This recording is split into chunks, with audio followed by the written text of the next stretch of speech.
Stiamo assistendo stamane a splendide testimonianze di amore e di solidarietà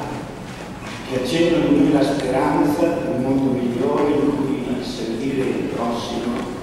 rappresenta un valore morale da tutti, condiviso e attuato. Anche questo riesce oggi a fare Cristina, anche così essa dimostra di essere viva e di meritare un futuro, così come lo meritano l'amore e la fede di papà Romano.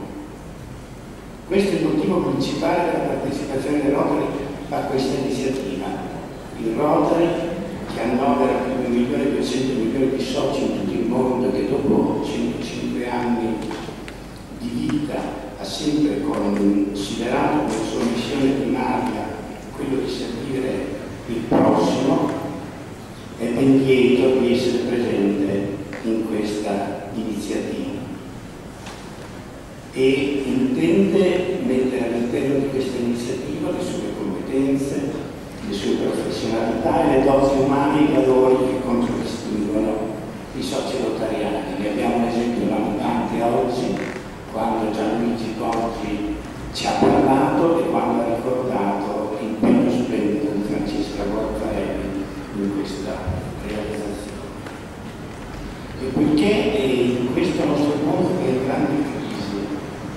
si sente sempre di più il bisogno di essere presenti nel servire il prossimo, noi riteniamo che questo sia un discorso da portare avanti e da condividere noi rotariani con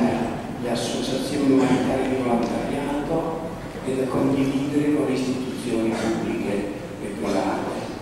E in particolare rispetto alle istituzioni pubbliche deve essere rivolto in buona parte il nostro interesse,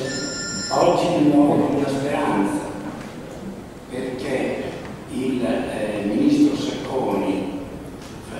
scrivendo e partecipando attivamente alla stesura di questo volume, fa nascere in noi una speranza che il problema che papà Romano pone all'attenzione nostra e delle pubbliche istituzioni possa essere affrontato e possibilmente risolto positivo, ed è quello del grande problema del tutto di noi, che io ho visto come rotariano già in altre associazioni e che ci ha sempre coinvolti e visti presenti. Voglio concludere facendo a me e a voi un augurio che questo incontro sia un incontro di cui saremo in grado di fare tesoro, perché voi non lo dimentichiate.